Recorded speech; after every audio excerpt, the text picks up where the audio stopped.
ala asyrafil anbiya'i wal mursalin Sayyidina Maulana Muhammad wa ala alihi wa sahbihi ajma'in.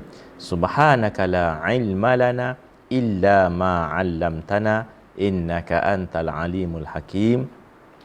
Wala haula wala quwwata illa billahil aliyyil azim.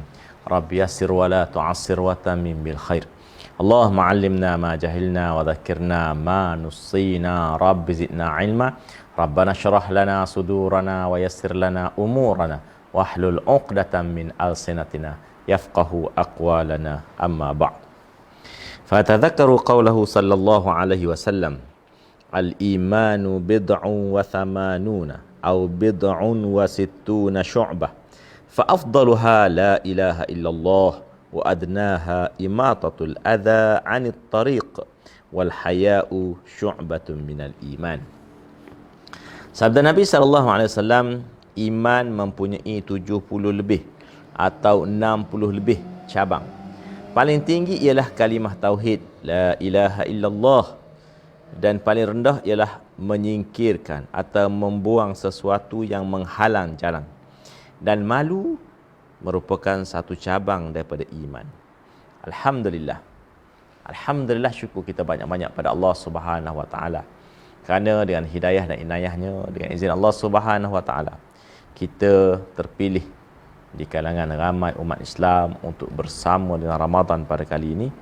Dan kita juga alhamdulillah bersyukur banyak-banyak pada Allah Subhanahu wa taala diberi kesempatan, peluang dan ruang kesihatan untuk kita sama-sama merebut peluang fadilat keistimewaan yang Allah Taala sediakan sepanjang Ramadan.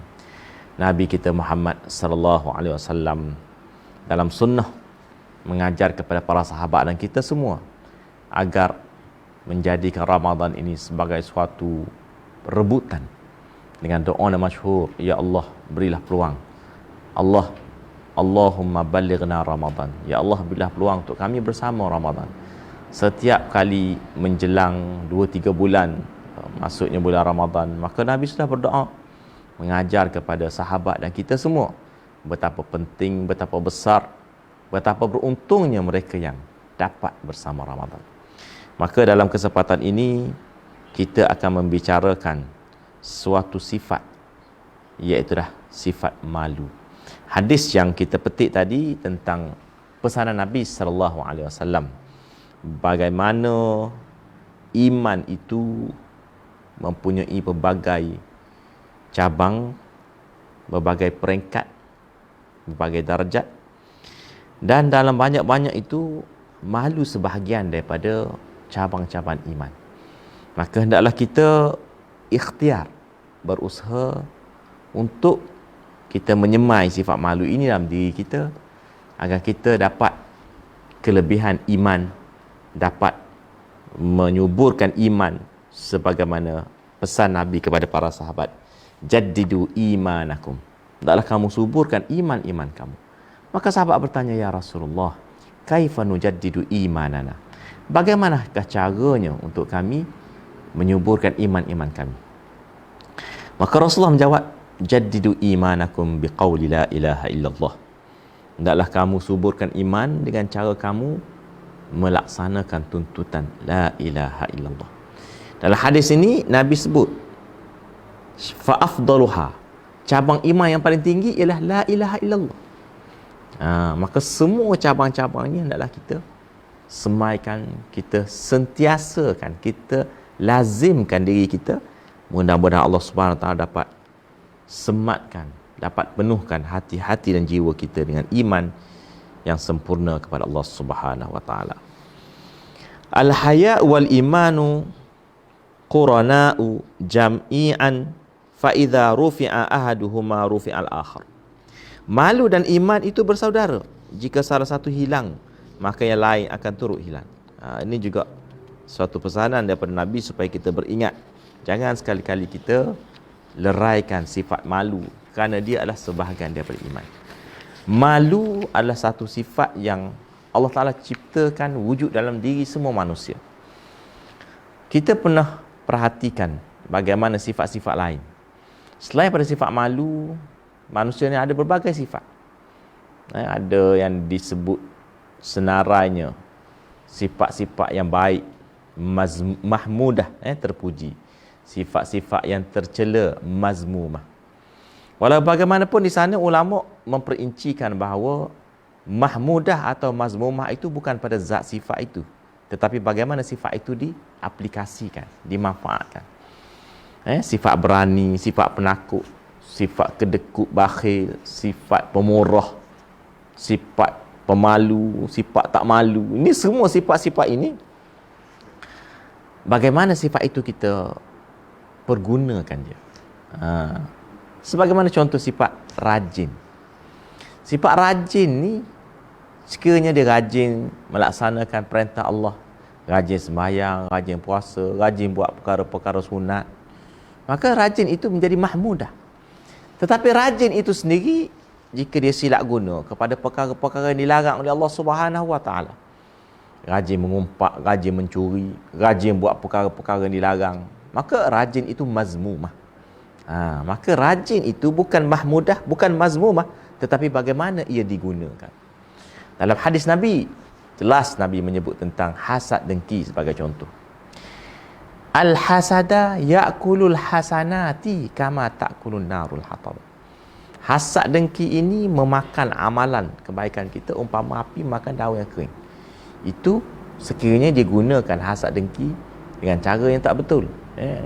Dia berdengki dengan orang yang kaya pada dia, dia pergi rosakkan harta benda orang tu. Ada pun dalam hadis lain Nabi sebut, la hasada illa fisnain, rajulun atahu Allahu malan fasaddaqa wa rajulun atahu Allahu ilman fa'allama. Tidak boleh berdengki, tidak boleh hasad kecuali pada dua tempat. Dua perkara ni, kalau kita hasad dengki juga, kita dapat pahala, dapat masuk syurga dengan hasad dengki. Apa dia? Pertama, rajulun atahu Allahu malan fasaddaqa. Kita berdengki dengan seorang individu yang Allah Ta'ala kurniakan ilmu banyak pada dia, dia belajar banyak ilmu dan dia mengajar, maka kita pun dengki juga dia, kita pun belajar juga untuk mengajar. Rajulun atahu Allahu ilman fa'allama. Ada satu lagi, jika kita berdengki dengan orang kaya, tapi sifat orang kaya ni pemurah, dia suka menderma, maka kita cari harta seberapa banyak untuk jadi kaya juga, untuk menderma. Rajulun atahu Allahu malan fasaddaqa. Maka dengki dengan cara ni dapat memberi pahala dan dapat menyebabkan Tuhan dia masuk syurga. Dengki bukan mahmudah, bukan mazmumah, tapi bagaimana dengki itu digunakan. Termasuklah sifat malu yang kita nak bincang pada hari ini. Malu ni biasa kita guna istilah malu bertempat. Nabi kita Muhammad sallallahu alaihi wasallam manusia paling malu. Tapi Nabi tak malu untuk menyampaikan kebenaran, berkhutbah, berceramah, menyampaikan peringatan, tazkirah dan seumpamanya. Persamaan si iman dan malu menyeru kepada kebaikan dan menjauhi kejahatan. Iman mendorong orang mukmin untuk mengerjakan ibadah dan meninggalkan perbuatan maksiat. Manakala malu pula mencegah manusia daripada sikap tidak bersyukur kepada Allah dan perbuatan menzalimi manusia. Bila dia adanya sifat iman dalam dada, maka dia akan memberi suatu motivasi, dorongan untuk dia melaksanakan segala perintah dan meninggalkan segala larangan. Dan sifat malu yang dikatakan sebahagian daripada iman itu, dia dapat mencegah, menghalang, mengelakkan manusia daripada sikap tidak bersyukur. Dengan sebab dia malu kepada Allah, dia akan bersyukur. Syukur Allah Ta'ala beri nikmat kepada dia, maka dia tidak akan buat benda yang Tuhan larang. Dia malu kepada Allah Subhanahu Wa Ta'ala. Dalam satu hadis Nabi sebut, al-haya'u la ya'ti illa bi khair. Malu itu tidak muncul kecuali membawa kebaikan.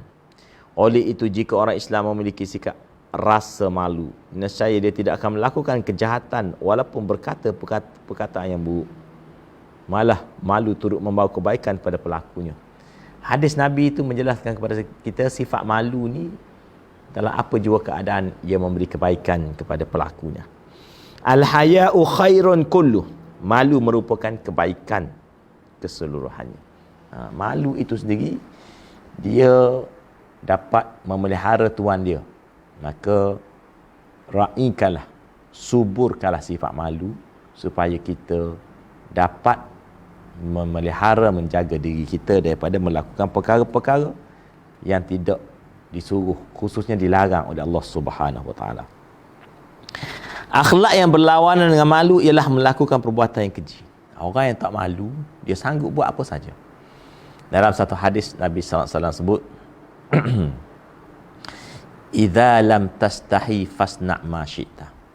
Apabila seseorang tu tak malu, maka dia akan buat apa saja. Fasna' ma syi'ta. Perbahasan ulama tentang hadis ni ada dua pendapat. Ada pertama ulama kata, "Idza lam tastahi fasna' ma syi'ta." Apabila tak ada sifat malu, buatlah apa sahaja.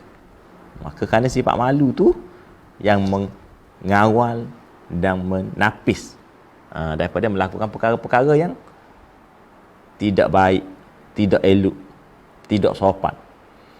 Ada satu pendapat kata, idza lam tastahi fasna' ma syi'ta. Apabila tak ada sifat malu, buatlah. Buat di situ suruh. Fi'il amal. Buatlah. Sebab dah tak ada sifat malu. Maka dalam kedua-dua huraian ini memberi maksud yang hampir sama, iaitulah pentingnya sifat malu yang mengawal dan memelihara manusia, kerana tanpa malu manusia akan buat apa saja.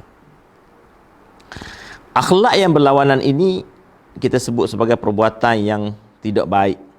Contohnya berkata perkataan yang biadab dan melakukan perbuatan buruk. Orang Islam tidak melakukan perbuatan buruk yang mengheret pelakunya ke neraka. Sebaliknya orang Islam berakhlak dengan akhlak penghuni syurga, insya-Allah.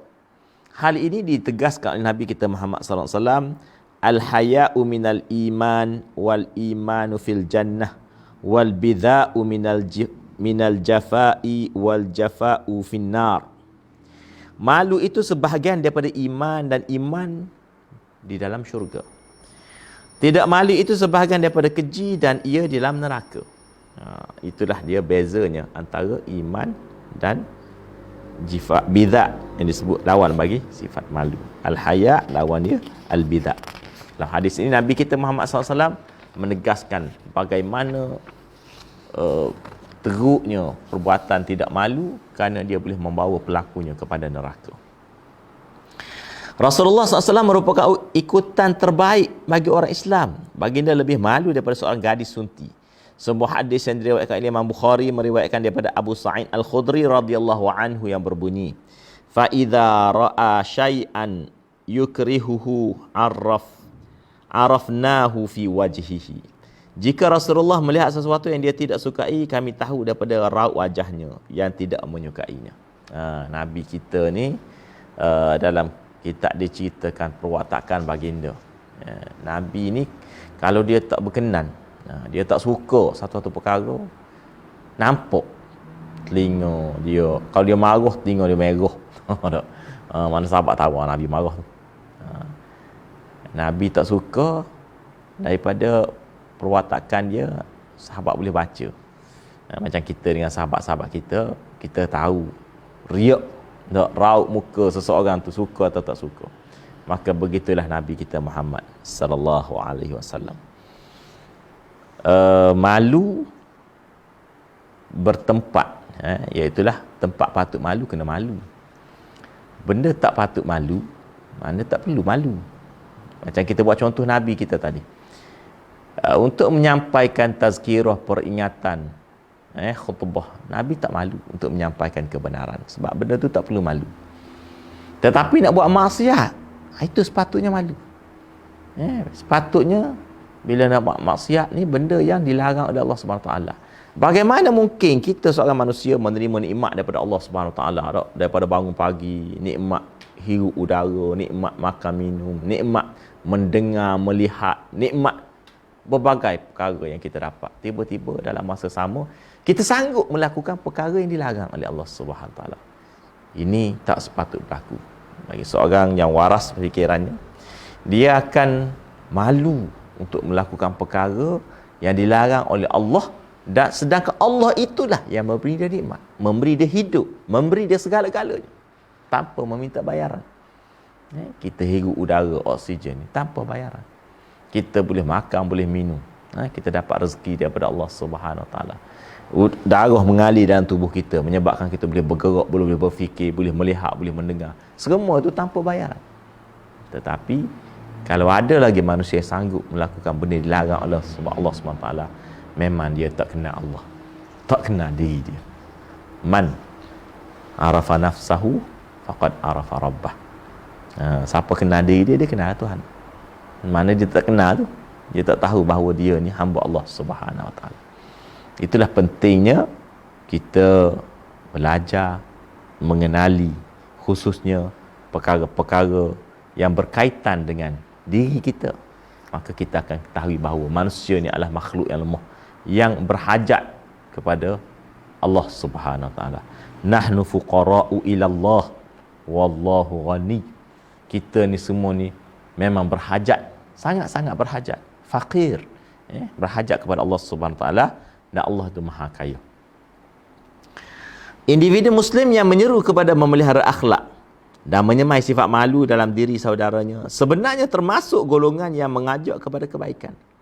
Hal ini kerana sifat malu sebahagian daripada iman, dan iman itulah pusat semua kebaikan. Apabila kita buat perkara-perkara khususnya yang ada kaitan dengan iman, tadilah hadis disebut paling-paling rendah iman ni ialah imatatul aza anit tariq, menghilangkan gangguan di tengah jalan, benda yang boleh menyakitkan. Contohnya ada halangan, kayu ke, batu ke, benda-benda yang boleh menghalang laluan. Kalau kita lalu pun kita terhalang, maka kita berhenti, kita buang, maka itu sudah menyuburkan iman kita, menambah pahala. Tidak sia-sia.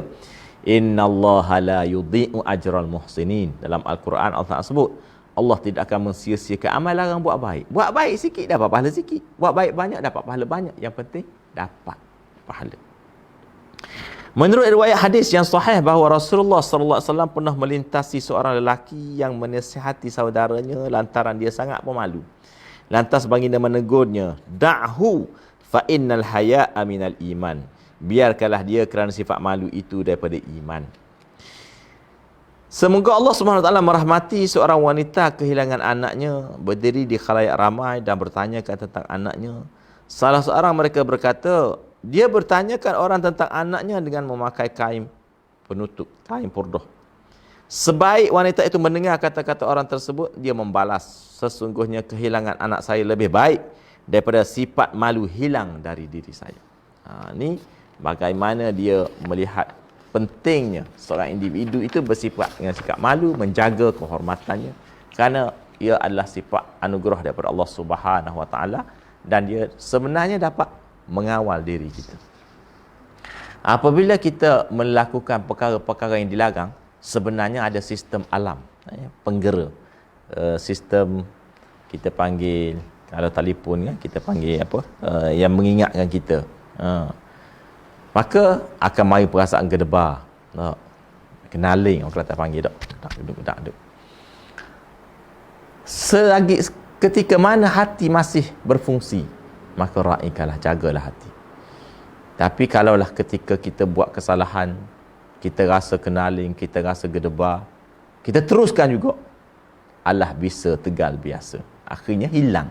Bila fungsi hati itu sudah tak dapat jadi penggera, sistem alam untuk menjaga, memberi isyarat, sudah mati, maka ketika itu kita akan menerima satu kerugian yang amat besar. Tak ada lagi sistem penggera, sistem hati yang boleh menegur kita. Sifat malu ni lah. Sifat malu ni ketika mana dia masih berfungsi, maka jagalah sifat. Janganlah kita biarkan dia pergi. Sebab dia dapat menjaga, memelihara kita. Biasa kita dengar para Nabi dan Rasul mempunyai sifat maksum. Sifat maksum ni, ismah bahasa Arab ni, artinya dia terpelihara. Para Nabi dan Rasul ni terpelihara daripada melakukan dosa dan maksiat. Ada juga masyarakat kita kata, tak apalah, Nabi ada maksum, sifat maksum, kita tak ada sifat maksum. Tapi sebenarnya manusia biasa ada sifat yang mengawal dia daripada melakukan perkara-perkara yang dilarang oleh Allah Subhanahu Wa Taala, iaitulah taqwa. Para Nabi ada sifat maksum, kita yang tidak Nabi ni kita ada sifat taqwa. Takwa lah yang memelihara kita daripada melakukan perkara-perkara yang dilarang oleh Allah SWT. Maksum pada Nabi bukan maksud Nabi tak pandai buat maksiat. Tidak. Nabi ni manusia. Manusia ni dia ada potensi untuk buat taat dan buat maksiat. Cuma Nabi pilih taat, Nabi tolak maksiat. Macam cerita Nabi Yusuf, ya? Ketika mana dia digoda oleh isteri pembesar. Allah Ta'ala sebut Al-Quran tu, walaqad hammat bihi wa hamma biha. Nabi Yusuf sebagai seorang manusia, lelaki yang sempurna, dia juga tertarik apabila mari dalam keadaan godaan seorang wanita. Walaqad hammat bihi wa hamma biha laula arra'a burhana rabbi. Tapi kerana dia fikir dia dapat hidayah daripada Allah SWT, benda ni Tuhan larang, akibatnya neraka, maka Nabi Yusuf tolak. Ma'adzallah. Bukan kata Nabi Yusuf tak pandai buat maksiat, tapi dia tak nak. Itulah maksud sifat maksum. Tak nak buat maksiat kerana dia tahu benda ni Allah Ta'ala larang. Maka begitulah manusia biasa. Manusia biasa ni berpotensi untuk taat dan berpotensi untuk buat maksiat. Tapi sebab apa dia tak buat maksiat? Sebab sifat takwa itu memberi hidayah kepada dia bahawa ini benda ni perkara yang dilarang oleh Allah SWT. Akibat dia neraka. Maka dia tinggal. Sanggup tinggal. Inilah yang kita sebut sifat takwa. Dan malu ini sebahagian daripadanya sebagaimana hadis Nabi SAW. Takwa itulah iman. Jadi sifat malu ni sebahagian daripada iman. Dia dapat melihara kita. Jadi janganlah sekali-kali kita mengabaikannya. Ketika mana kita masih lagi ada sifat malu, maka jagalah, suburkanlah dia. Maknanya supaya dapat kita mengelak daripada terjebak dengan hasutan dan godaan syaitan. Itu penting. Apabila kita melihat bagaimana fungsinya Allah Ta'ala campurkan sifat ini dalam diri manusia. Sebagaimana sifat malu juga tidak menghalang orang Islam daripada mengatakan kebenaran, mempelajari ilmu, menyuruh kebaikan dan mencegah kemungkaran. Jangan pula dengan sifat malu menyebabkan kita takut ataupun malu untuk mengatakan kebenaran. Itu malu yang tidak bertempat. Tak kena cara. Malu, jangan malu untuk mengatakan kebenaran.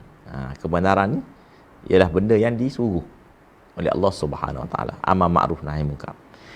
Malu janganlah menghalang kita untuk mempelajari ilmu. Ingat, bila mempelajari ilmu, kita hendaklah mengikut sunnah Nabi kita Muhammad SAW. Perintah Nabi, talabal ilmu faridah.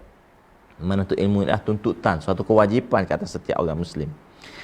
Janganlah kerana sifat malu menghalang dia daripada menyuruh kebaikan dan mencegah kemungkaran. Amar ma'ruf nahi munkar.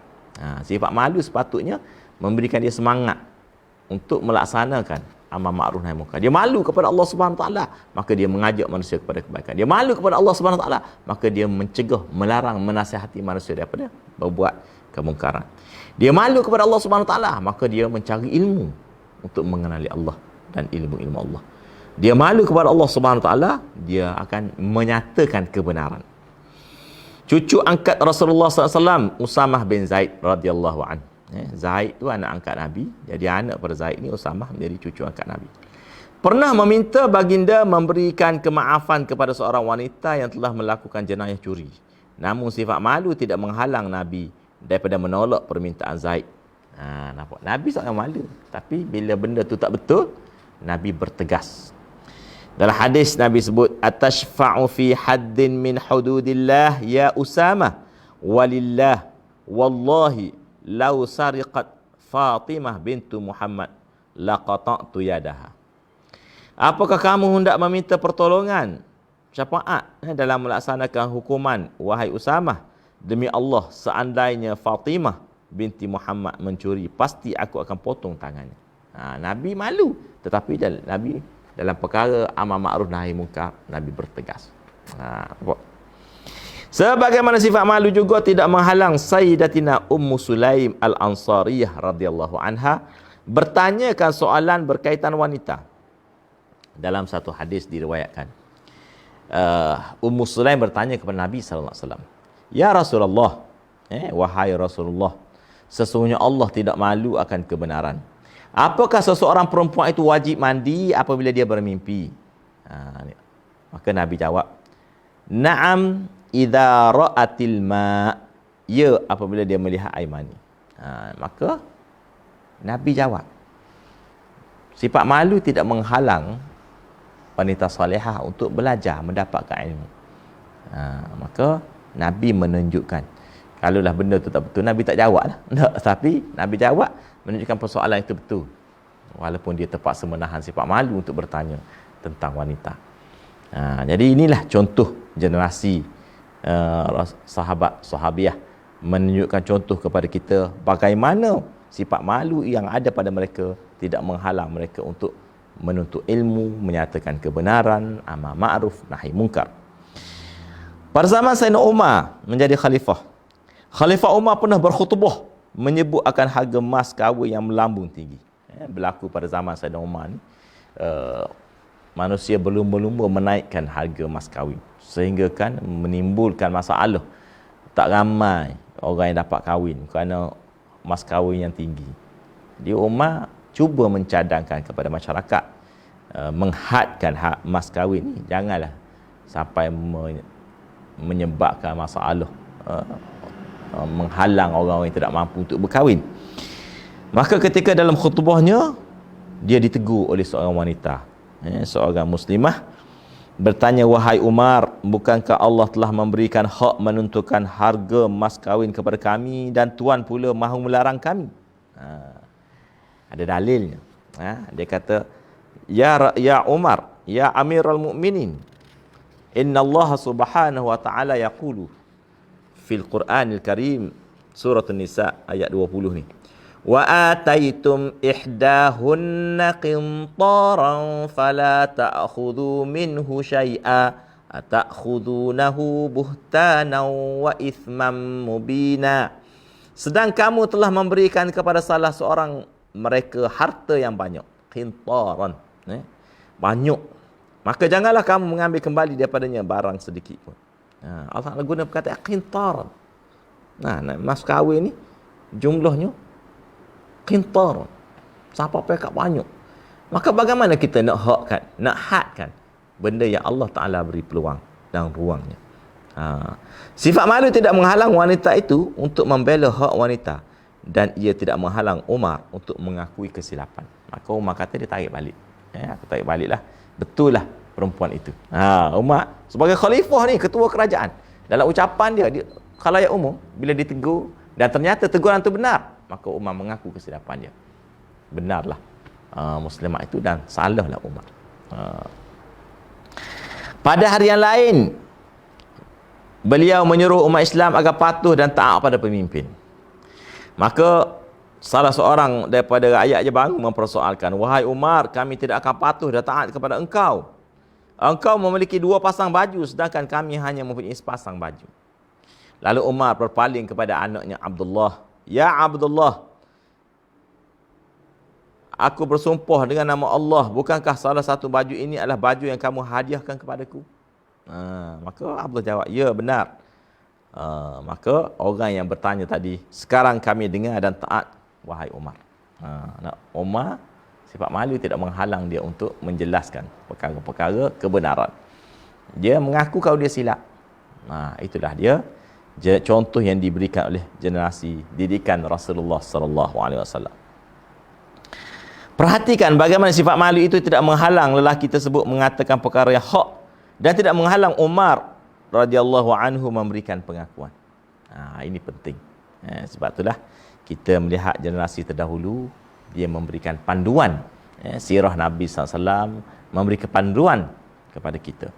Al-Quran sendiri bawa banyak cerita-cerita umat terdahulu, nabi-nabi terdahulu. Semua ini adalah sebagai panduan. Sebelum cikgu sejarah, sebelum ahli falsafah sebut, Al-Quran 1400 tahun telah menjelaskan bahawa sejarah adalah benda berulang. Tilkal ayyamu nudawiluha bainan nas. Itulah hari-hari yang kami gilirkan di kalangan manusia. Apa yang berlaku pada zaman Nabi SAW pernah berlaku zaman Nabi-Nabi sebelum Nabi Muhammad SAW, dan akan berlaku pada zaman kita. Benda sama, cuma jalan cerita mungkin berbeza. Jalan cerita sama, cuma pelakunya yang berbeza. Itulah sejarah. Sejarah benda berulang. Jadi kita lihat bagaimana kepentingan sifat ilmu, sifat malu yang disebut oleh Nabi SAW, dan kita melihat sejarah bagaimana para sahabat dengan sifat malu tidak menyebabkan mereka, tidak menghalang mereka daripada mendapatkan ilmu, melaksanakan amal ma'ruf nahi munkar. Seorang Muslim yang memiliki perasaan malu tidak akan mendedahkan auratnya atau melaksanakan tanggungjawab sambil lewa, menafikan kebaikan yang diterima, berkata yang tidak baik atau melakukan perbuatan yang tidak disukai orang.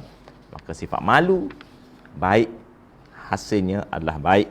Maka mereka yang malu kepada Allah Subhanahu Wa Taala pasti tidak culas melakukan ibadah serta mensyukuri akan nikmatnya lantaran yakin akan kekuasaan dan pengetahuan Allah akan dirinya.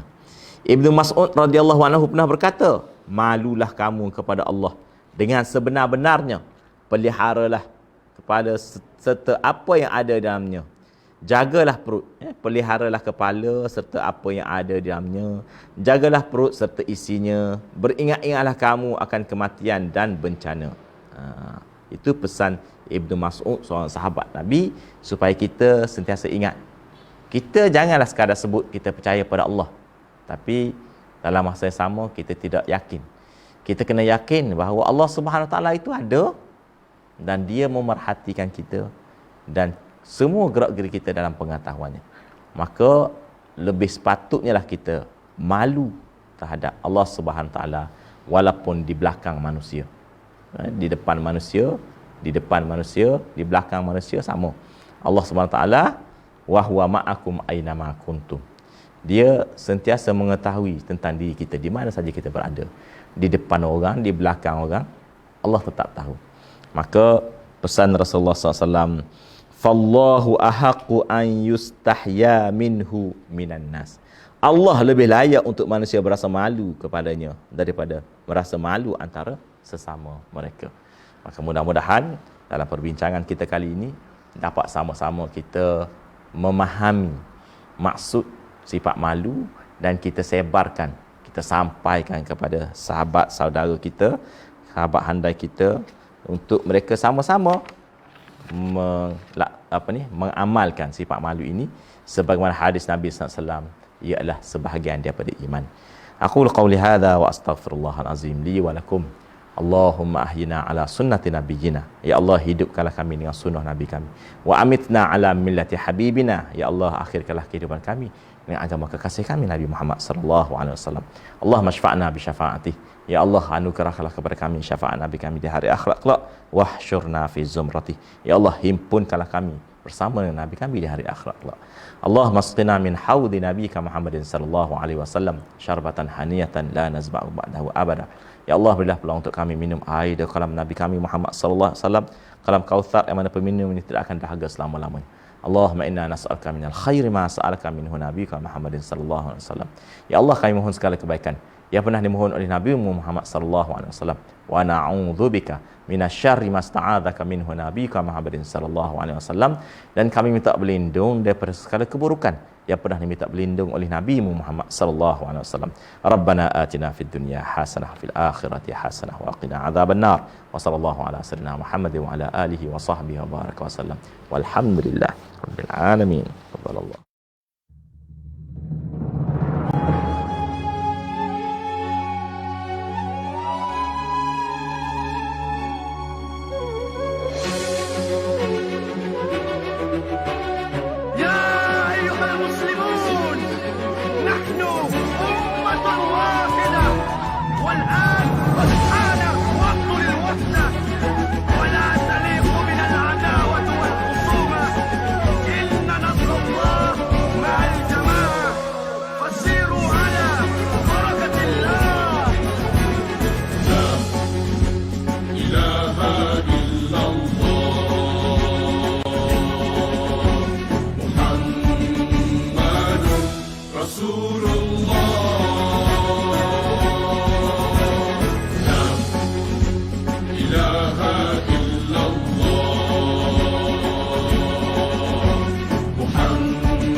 واعتصموا بحبل رب العالمين. اتحدوا يا أمة المسلمين واعتصموا بحبل رب العالمين فاجتمعوا ولا تفرقوا